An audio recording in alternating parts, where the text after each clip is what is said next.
Right now, every single piece of human history, every song ever written, every scientific discovery. Every memory you hold. Yes, exactly. Every memory, every living consciousness, it is all stored on a single, highly vulnerable biological hard drive. And that hard drive is just, spinning through a literal cosmic shooting gallery. Right, a shooting gallery of asteroids, solar flares, these massive planet sterilizing events. And we currently have absolutely zero backup. None.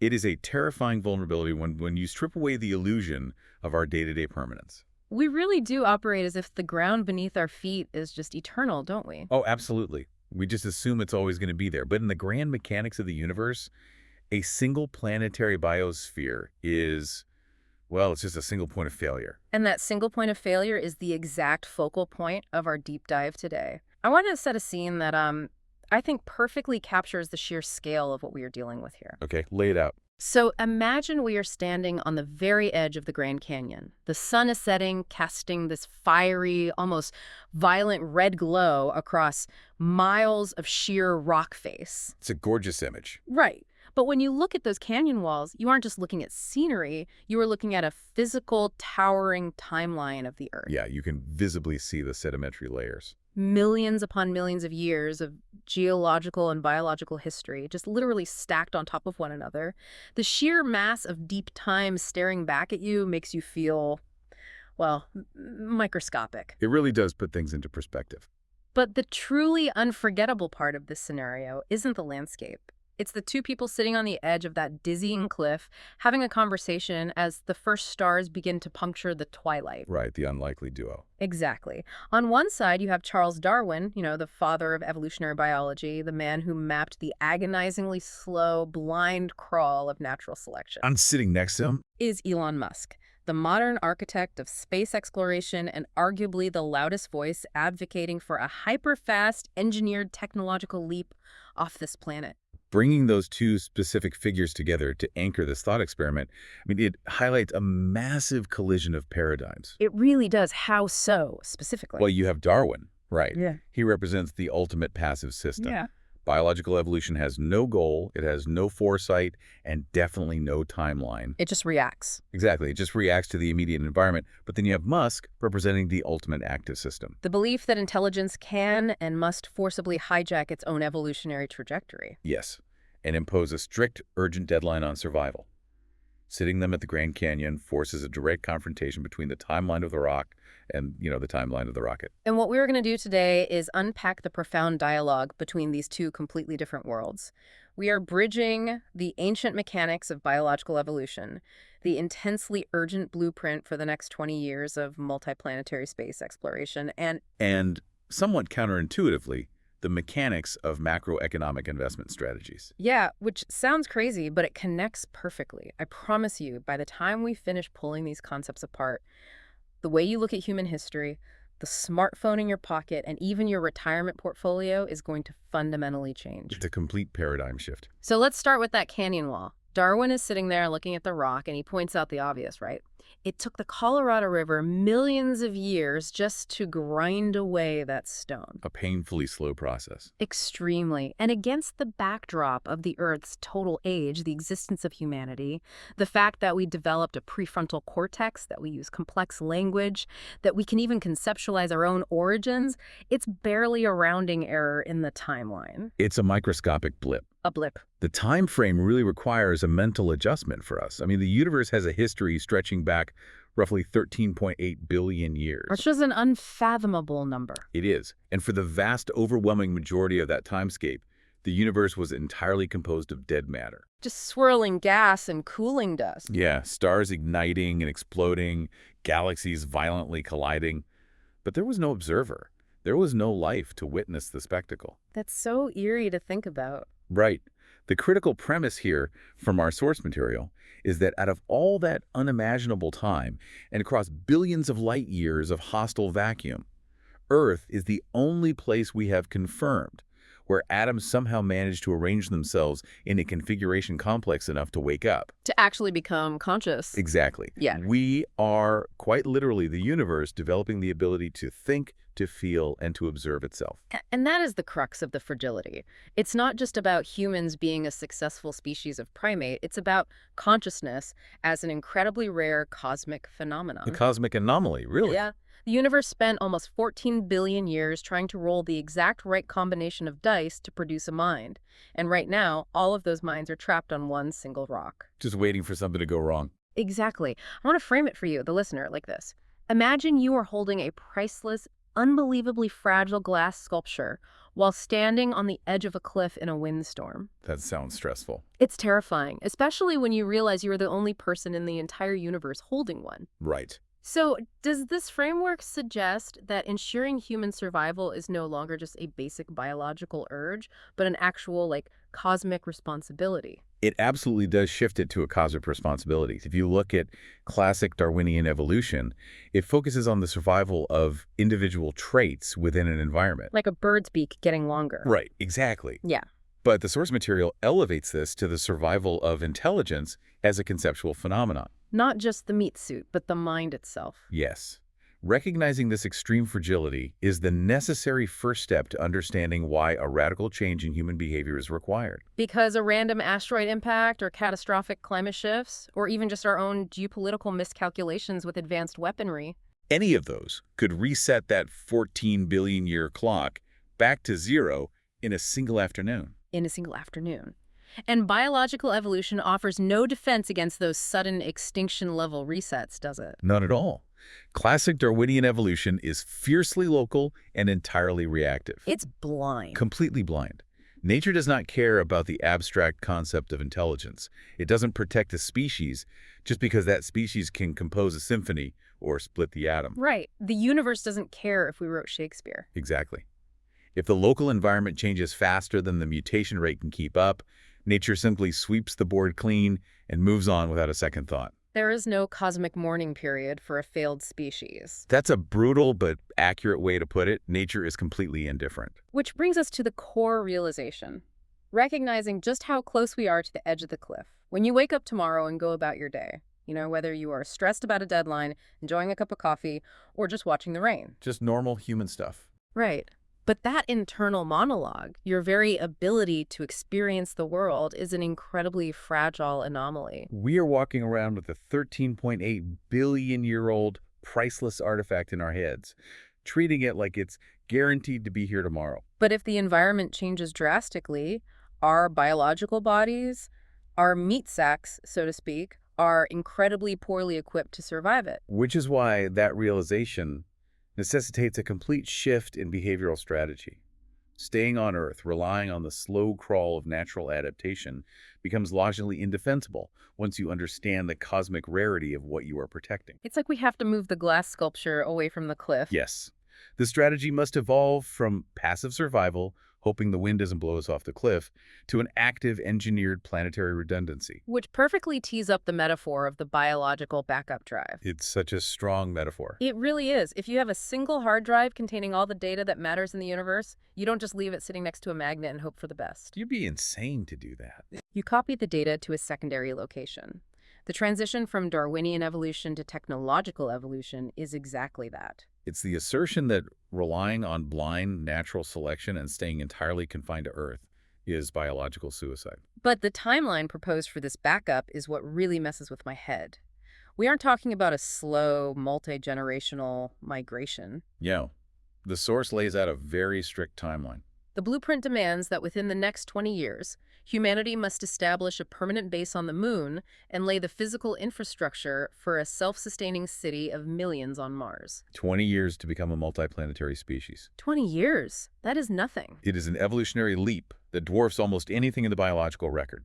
The closest analog would be the moment ancient ocean-dwelling creatures first managed to drag themselves out of the water and process oxygen on dry land. Oh, Yeah, that transition from aquatic to terrestrial life cracked open entirely new, unprecedented evolutionary pathways. Moving from a single-planet species to a multi-planetary one operates on that exact same scale. It's fundamentally rewriting the physical limitations of where consciousness can exist. Precisely. Hold on, though. I push back on this a little. I understand the magnitude of the sea to land comparison, but the mechanics of that transition took millions of years of agonizing trial and error. It wasn't overnight, no. Lungs didn't just appear in a decade. We are talking about taking a fragile, water-based biological organism that is highly calibrated to Earth's specific gravity, its atmospheric pressure, its magnetic shielding. And shooting it into a radioactive vacuum to live on a frozen toxic rock. Exactly. And we have to do it in 20 years. It feels like we are upgrading from being a passive passenger on a slow-moving, steam-powered train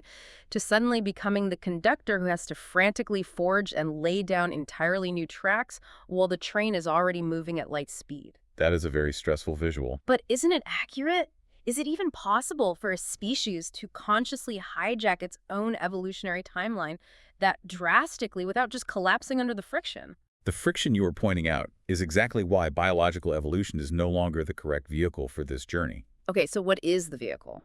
You have to decouple the survival of the species from biological time and attach it to technological time. Decouple them. How? Well, biological time is constrained by the physical limits of reproduction and the randomness of DNA transcription errors. If you want a biological organism to survive Mars, you have to wait millions of years for mutations that might increase radiation resistance or alter bone density to handle lower gravity. And we definitely do not have millions of years. We don't. Technological time, however, operates on an exponential curve. It compounds. Right, Moore's law versus Mendel's peas. Exactly that dynamic. The invention of a stronger microprocessor directly accelerates the invention of the subsequent, even stronger microprocessor. Software iterates in minutes, not millennia. So to answer my question about hijacking the timeline, we aren't waiting to biologically evolve lungs that can process the thin carbon dioxide atmosphere of Mars. No, we're utilizing exponential technological growth to build external synthetic lungs habitats, life support systems, pressure suits that do the breathing for us. Technology becomes our externalized biology. Technology becomes our externalized biology. That is a massive paradigm shift. Think about the pure panic you feel when you realize your phone or computer hasn't been backed up to the cloud. Oh, it's the worst feeling. Now, for you listening, take that exact feeling of technological anxiety and apply it to the entire human race. That's the driver here. That brings us to a massive structural problem. In Darwin's world, the engine driving change is the harshness of the natural environment. The environment exerts pressure, and the species either adapts or dies. Yes. But jumping across the solar system in 2 decades requires an unimaginable, gargantuan amount of energy, raw materials, engineering intellect, and rapid, relentless iteration. It's an infrastructural nightmare. Right. Nature isn't funding this. There is no biological instinct powerful enough to mobilize millions of tons of steel and silicon. No, a bird doesn't build a rocket to escape a volcano. Exactly. So if natural selection isn't the engine forcing this multi-planetary leap, what mechanism is powerful enough to actually build the backup drive? You are hitting on the exact mechanical bottleneck of the entire endeavor. If nature cannot build the rocket, something else must organize the raw materials and human labor to do it. And what does the source say that is? The answer to that bottleneck is the global market, specifically the massive concentration of capital within the modern technological ecosystem. Right, the economy? Yes. The free market itself has become the new arena for natural selection. So we are moving from the jumble to the stock exchange. In a manner of speaking, yes. But how does that actually work mechanically? I mean, I think of tech companies as entities trying to sell me consumer software or, harvest my data for advertising. How do they function as the engine of human evolution? To understand the mechanics, we have to look at how biological explosions happen and map that onto economics. Okay, map it for me. Think back to the Cambrian explosion. Hundreds of millions of years ago, the oceans underwent a massive shift. Oxygen levels rose, creating a highly reactive, energy-rich environment. Right. Suddenly, biological life, which had been incredibly simple for billions of years, exploded into a wild diversity of complex body plans. It was like a biological arms race. Exactly. Yeah. You suddenly had organisms developing vision, armor, complex nervous systems, and articulated limbs. The environment provided the excess energy required for biology to rapidly prototype new survival mechanisms. So the excess oxygen was the fuel that allowed nature to rapidly test out new biological blueprints. Precisely. Now map that onto the modern economy. We are currently experiencing a technological Cambrian explosion. Oh, I see where this is going. Yeah. Instead of the sudden evolution of eyes and shells fueled by oceanic oxygen, we are watching the sudden evolution of neural networks, orbital logistics, and synthetic robotics, fueled by massive concentrations of digital data and financial capital. The capital is the oxygen. Yes, the market provides the energy-rich environment necessary to rapidly prototype new technological blueprints. Okay, let's break down the actual blueprints being prototyped, because this isn't just about random tech startups making food delivery apps. No, not at all. We are talking about a very specific suite of technologies that act as a unified survival kit for the species. We have four main pillars here: Right, lay them out. artificial intelligence, humanoid robotics, specifically platforms like Tesla's Optimus reusable rockets pioneered by SpaceX, and high-bandwidth brain-computer interfaces like Neuralink. That's the stack. But what blows my mind is how the source argues these aren't just isolated business ventures. They mechanically sit together to solve the exact biological limitations we just talked about regarding deep space. They are deeply integrated. Let's examine the mechanics of how they interlock, because that is where the evolutionary leap actually happens. Yeah, let's start with getting off the rock. Start with the physical logistics of leaving the planet. Earth has a massive gravity well. Historically, getting even a small payload into orbit required building a rocket, flying it once, and letting it burn up or crash into the ocean. Which is incredibly expensive and wasteful. It was economically and physically unsustainable for mass migration. Oh. It's the biological equivalent of an animal amputating its own legs every time it wants to take a step and having to regrow them before the next step. Which is an evolutionary dead end. Completely. Reusable rockets solve the mechanical bottleneck of gravity by developing a system that can launch, deploy massive payload tonnage, return to the launch pad, and be reused within days. You suddenly create a circulatory system for the species. Exactly. You drop the cost of mass to orbit by orders of magnitude, making the physical transport of a backup drive viable. So SpaceX acts as the cardiovascular system, pumping the necessary infrastructure off the planet. But once we get that infrastructure to Mars, we run straight into the meat problem again. The fragility of biology. Yeah. Mars is bathed in galactic cosmic radiation. The soil is full of toxic perchlorates. The temperatures drop to -200 degrees. We can't just send thousands of fragile biological humans with hammers and welding torches to build a domed city. They would die of radiation poisoning before they finished pouring the foundation. Exactly. Which is exactly the mechanical problem humanoid robotics solves. When you look at platforms like Optimus, you aren't looking at a novelty factory worker. You are looking at a synthetic proxy for the human body. Like an avatar. Right. These machines are built with titanium and silicon. They don't require oxygen, they don't need pressurized habitats, and their internal components aren't degraded by cosmic radiation in the way human DNA is shredded by it. They are the ultimate environmental adaptation. They are. The evolutionary strategy is to send the synthetic bodies first.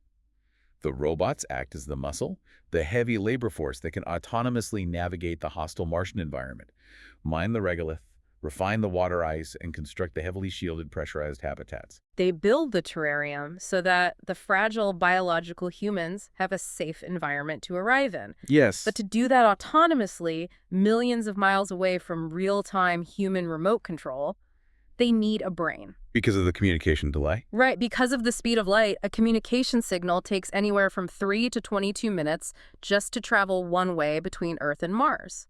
You can't joystick a robot from Houston if it's about to drop a steel beam. The delay is too long. That is where artificial general intelligence slots into the survival kit. AI is the central nervous system. It is the silicon brain that can process sensor data, make real-time decisions, and adapt to unpredictable physical environments without waiting for instructions from Earth. It has to be able to think locally. Exactly. Yeah. Furthermore, AI is required to solve the complex materials, science, orbital mechanics, and fluid dynamics problems that human biological brains simply cannot process fast enough. We're using a synthetic mind to figure out how to transport the biological mind. And then, the final piece of the puzzle. Brain-computer interfaces, like Neuralink. If AI is advancing exponentially, and our biological brains are operating at the exact same processing speed they were 50,000 years ago, we run the risk of becoming functionally obsolete. Or at least unable to integrate with the very systems keeping us alive. Right. The brain-computer interface is the mechanical bridge. It solves the bandwidth problem, allowing the slow chemical processes of the human brain to interface directly with the high-speed digital processing of the AI and the robotic proxies. When you assemble all four of those pillars, orbital logistics, synthetic labor, artificial intelligence, and neural interfacing, Right. you are looking at a comprehensive, engineered evolutionary leap. It's a whole package. It is a full suite of technologies designed specifically to bypass the limitations of wet biology. But here's where I have to throw a massive wrench into the gears. The source material frames this entire technological stack as a grand, noble survival mechanism for the human species. But the reality is that the literal infrastructure of our evolution is being built and controlled by fierce, hyper-competitive, profit-seeking corporate entities. We are taking the unified biological instinct to survive and outsourcing it to a system driven by quarterly earnings reports, shareholder value, and market dominance. It's a valid concern. Is there not a massive inherent risk in putting the evolutionary steering wheel into the hands of the free market? It is a critical friction point, Right. and we have to analyze how the source argues the mechanics of the market actually address it without, moralizing or assigning intent. Okay, neutrally, how does the market handle it? The market is not noble. It is ruthless. Hmm. But the argument here is that ruthlessness is exactly what is required. Wait, really? Yes, think about it. Biological evolution itself is incredibly violent and wasteful. Millions of organisms die, millions of genetic mutations fail, all to find the one adaptation that works. That's true. Nature is pretty brutal. The free market operates in the same underlying logic of resource allocation. It is a decentralized, hyper-efficient system for distributing energy, in the form of capital, to the ideas that solve problems the fastest. So instead of biological organisms competing for food and sunlight, you have engineering teams competing for venture capital and market share. And the ones that fail to innovate die off. Wow. Relying on slow, centralized bureaucratic processes or global governmental consensus to build a multi-planetary infrastructure would simply take too long. Because they argue about everything for decades. Exactly. The bureaucratic timeline operates in decades. The market timeline operates in quarters. The source material claims the market is the only engine capable of organizing the sheer volume of human genius, raw materials, and risk capital required to forge this technological leap in a 20-year window. That reframes the entire daily news cycle for me. How so? Well, when you, the listener, scroll through your feed tomorrow and see a video of a massive 400-foot stainless steel rocket being caught midair by mechanical arms on a launch tower. Which is still insane to watch. It's totally insane. Or you see a humanoid robot smoothly folding a shirt or walking across uneven terrain. Or you read about an AI model that just solved a decades-old protein folding problem. You aren't just looking at standard tech industry updates. You aren't just looking at cool consumer gadgets. You are literally watching real-time mechanized evolutionary adaptation happening right in front of you. You are watching the fins turn into legs. You are watching the organism figure out how to survive a new environment. That shift in perspective is profound. And if we accept the premise that these technological systems are the physical infrastructure of humanity's next evolutionary stage, it completely disrupts how we must interact with them. It demands that we transition from being passive consumers of technology to being active participants in the evolutionary process. Which brings us to perhaps the most mind-bending paradigm shift of this entire discussion. We are taking a hard left turn from orbital mechanics and robotics straight into macroeconomic strategy. It's a sharp turn, but it makes sense. We are talking about redefining the very nature of investing. The standard definition of investing is highly individualized and focused on the short term. Right. You put money into an index fund or a stock to beat inflation, build a nest egg, buy a nicer house. Secure a comfortable retirement. It is viewed entirely through the lens of personal financial security. But if you view the global market as the engine of human evolution, investing becomes something entirely different. It becomes a species-level mechanism for resource allocation. Exactly. So you're saying that when I check my 401k on my phone while standing in line at the grocery store, I am actually participating in the grand theater of natural selection. According to this framework, yes. I am actively choosing which evolutionary traits survive based on where I allocate my dollars. On a macroeconomic scale, that is exactly the mechanism at play. Capital is the caloric energy of the modern world. The caloric energy. Yes. The stock market is the decentralized mechanism by which human society decides which ideas get the fuel required to become physical reality and which ideas starve and die. So by directing capital into companies building AI, aerospace, and robotics, the market is essentially voting on the direction of human evolution. It's a continuous real-time vote. But I struggle with trusting the market as an evolutionary guide because financial markets are notoriously irrational. They definitely can be. I mean, we see wild speculative bubbles. We see multi-billion-dollar crashes triggered by algorithmic trading glitches. We have meme stocks where companies with terrible fundamentals skyrocket simply because of coordinated internet jokes. Oh, the meme stock phenomenon is wild. It feels like we are strapping the survival of human intelligence to a wildly unpredictable, manic, depressive driver. How does a system that messy produce a coherent evolutionary leap? It is messy, but the source argues the messiness is a feature of the mechanism, not a bug. How is that a feature? To understand why, we have to explore the concept of capital density. Let's use a physical analogy. Okay. Imagine you have a large amount of uranium, but it is scattered thinly across an entire desert. Just spread out everywhere. Right. It just sits there. It emits a little radiation, but it is functionally useless. It cannot generate power. Okay. However, if you take that exact same amount of uranium and pack it incredibly tightly together into the core of a nuclear reactor, it reaches critical mass. It triggers a chain reaction that generates massive, sustained energy. So the density itself unlocks the power. Yes. Yeah. The U.S. financial system, and specifically the technology sector, acts as that nuclear reactor core. Interesting. It possesses a capital density that is currently unrivaled anywhere else on Earth. It packs trillions of dollars of risk capital, sovereign wealth, retirement funds, and venture backing into a highly concentrated ecosystem. And that sheer density is required to absorb the explosive costs of technological evolution. Exactly. Ah, I see. Because building the backup drive requires failing over and over again on a massive scale. Precisely. If you want to figure out how to land a reusable orbital-class rocket, you have to be willing to blow up several multi-million-dollar prototypes on the launch pad. Which they did. A lot of them blew up. They really did. Yeah. And if you want to train an artificial general intelligence, you need to spend billions of dollars on compute clusters and specialized silicon before you ever see a single cent of profit. The overhead is astronomical. A diffuse, risk-averse economic system cannot absorb those kinds of catastrophic, expensive failures.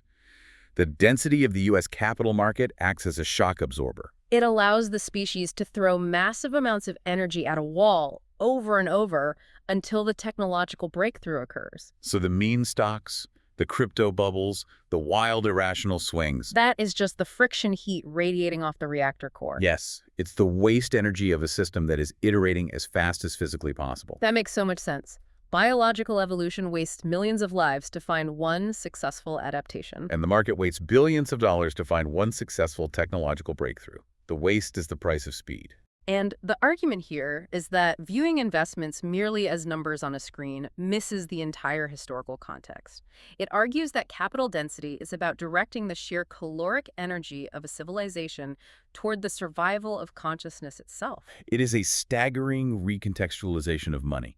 It really challenges you to look at every financial decision you make through a cosmic lens. I mean, think about it. Whether it's your retirement account, your stock portfolio, or even just the companies you choose to support with your everyday spending. Are you simply chasing a yield, hoping for a modest 7% return year over year? Or are you consciously allocating your resources, your specific drop of energy, toward the specific physical future you want to see exist? If you genuinely believe that the biological hard drive is fragile, and that humanity needs a backup drive to survive the cosmic shooting gallery, then participating in the market is how you fund the construction of that backup. It connects the smallest micro-action of an individual investor directly to the grand macro trajectory of the human species. Your financial choices are biological votes. They really are. So let's bring this entire massive thought experiment back to where we started. Back to the canyon. Yes, we are back on the edge of the cliff at the Grand Canyon.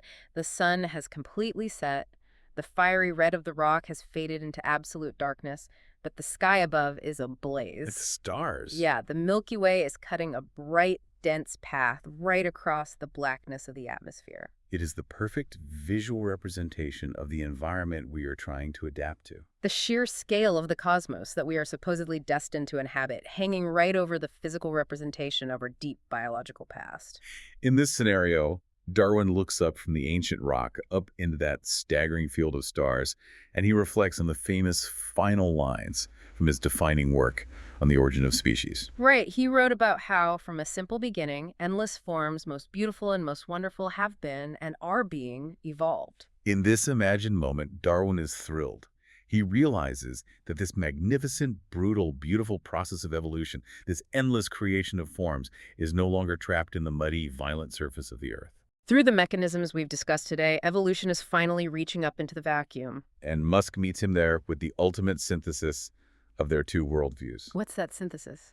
It's the recognition that the heavy elements in our bodies, the iron in our blood, the calcium in our bones, were literally forged in the hearts of ancient supernovas. We are made of star stuff. Exactly.